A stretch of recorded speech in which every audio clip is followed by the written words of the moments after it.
25 years ago, if you were to fly into LAX, you could not see but 5 feet in front of you. You landed and it was just this dark, hazy, yellowish cloud hovering over Los Angeles. A quarter century ago in Los Angeles, California, the downtown skyline was nowhere to be found. Neither were the Century City skyline nor the tall towers lining Wilshire Boulevard from mid-Wilshire to the city's west side. The Hollywood sign and surrounding hills were hidden. The Santa Monica and San Gabriel Mountains were a dark, shadowy haze. Much of LA was lost in the plumes of soot and smoke that filled the air. Pollution had infested the skies above Southern California and beyond. Cars, school buses, trucks, industrial plants, and facilities, they were all emitting toxic levels of exhaust that over the years had camouflaged the once blue skies with thick smog. Back then, it took a massive rain in the Southland over a couple of days to clear out all the dirt. A very temporary solution from Mother Nature. That's when something had to be done for the health and safety of millions of Southern California residents. The state of California, political leaders, environmentalists, they banded together. With the help of agencies like the EPA and AQMD, today known as SCAQMD, the South Coast Air Quality Management District. They began a collaboration of sorts to rid the skies of the massive amounts of air pollution. This effort in part involved things like implementing new air pollution rules and regulations, fining companies for polluting the air, and overseeing the massive cleanup of chemicals that were filtering into the air. Today, Southern California has improved. On many days, there's a clear view from miles away of these iconic places just mentioned. Some say the air pollution is a crisis at an all-time high. Others say it's being exaggerated. The air pollution is not as bad as many scientists or meteorologists or engineers want to say it is. How do you give some perspective on the air quality in the Southland and then throughout the United States? Los Angeles, all of California is in a much better position than it used to be, but we're really not there yet. Does that mean we're good enough that we don't need to do anything? No, but we need to stay conscientious of what else are we doing. Do we have clean water to a point that we don't need to ever worry about our wastewater and clean water? No. This is a continuous process that has to really take place. I really think all of this should be looked at carefully for the region. We cannot afford to lose manufacturing capabilities in USA. The most important thing, in my opinion, is we can't kill industry, but we need to do it such that we provide solutions all the time, so they know that there are ways to do this properly, cleanly, environmentally conscious. Anoosheh Oskouian is helping provide that solution in an environmentally conscious way. She's an expert in air pollution. Anoosheh has a storied life.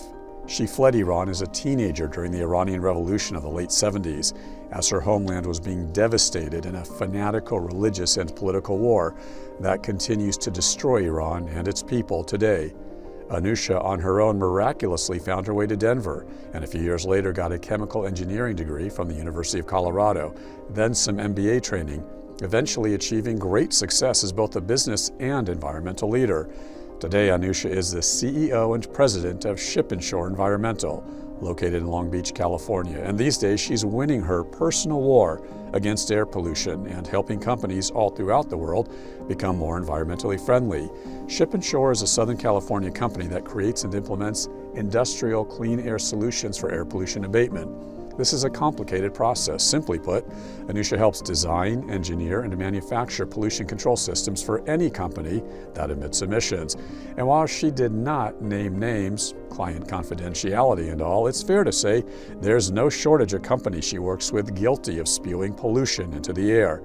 For example, ports in metropolitan cities, companies throughout the U.S. that make everything from sunglasses, eyeglasses, and skylights to building construction and insulation materials, metal processing factories, asphalt and paint plants, meat processing plants, smokehouse facilities, plastics processors.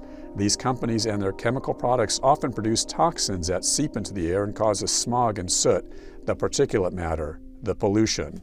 Pollution control is every single potential possibility of VOCs, emissions, odors that may be coming off of a lot of industrial facilities that needs to be captured and controlled, and all these harmful VOCs cannot get to the atmosphere. VOC stands for volatile organic compounds. So So anytime anyone uses any type of chemicals in the process of building things, making things, processing things, they always have a tendency of giving off the emissions because they're lighter. Anoosheh says Ship and Shore uses what's commonly known as combustion equipment to help rid the air of emissions. For example, things like regenerative thermal oxidizers, catalytic oxidizers, boilers, burners, carbon and zeolite absorption. In addition, Anoosheh says things like waste heat recovery and energy consumption reduction are an integral part of each Ship and Shore engineered solution. So let me see if I get this. Okay. You are one giant, massive vacuum cleaner, and you're just taking in all the pollution and you're getting rid of it, basically. That would be a good way to put it. It's a massive vacuum cleaner, but once you vacuum it all, you have to do something with it. What do you do with it? So we destroy it. We destroy it in our own system. How do you do that? That is through the process of combustion. We basically vacuum it all in, it comes to our system, and eventually one of the most important systems that we do that is utilized among a lot of different industries is called RTO, Regenerative Thermal Oxidizer. So through the process of combustion and thermal, we will destroy the VOCs because all of that is destructible at a higher temperature. If you were to take a torch, direct fire, to anything that is chemical, you could burn it all off, right?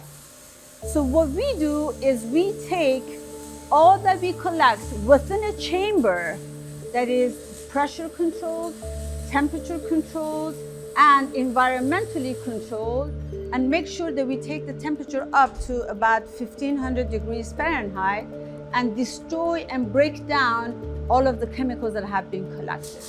But this is what is called a regenerative thermal oxidizer. This unit, by the time it's done, is about 3 times the size that you see here. It will be going outside of a facility to become the gigantic vacuum cleaner that we were talking about, to suck in all the air from this plant and make sure the facility has zero pollution that is coming off of it. It's going to Dallas, Texas. We assemble it here, we put it all together, then eventually take it apart and ship it all the way to Texas. This is like an apartment building. I mean, it's like a 3-story building. How do you even transport this? Well, by the time this is disassembled, Yeah. it goes on multiple trucks and it is shipped all the way to Texas, and then our team and crew will go there and put it back together again. So we basically, literally the sheets of metal that you saw that is coming into this side of the facility is all then rolled, welded, put together and designed such that it could remove the pollution from this plant that is going to. In the simplest of terms, for someone who is not very technical like myself, how exactly does this work? It basically takes it all in through all the ducts down here and takes it through the chambers here that you see up on top. Yes. And another segment will go on top of it to close it totally off, and inside of it, the air movement at a high temperature will get rid of everything that there is. Ship and Shore Environmental has about 50 employees here. This includes all the engineers, the design team, the drafting experts, the research and development team, the manufacturing team, the sales and marketing folks, and all the boots on the ground workers who keep this plant running. Anoosheh explains this is all part of her green energy industrial solution, a common sense approach to have the company she works with mitigate their air pollution problems, all this while these same companies make money and create millions of jobs in the U.S. Anoosheh insists going green doesn't have to mean losing money. Anoosheh is a staunch advocate of businesses and manufacturers through her active participation on several local and national boards and committees that encourage a business-friendly environment. Her fight is to save jobs and save the planet. Anoosheh says companies can be good sustainability citizens and be profitable with some help from her. We turn your emission into assets that you could bring back to the plant.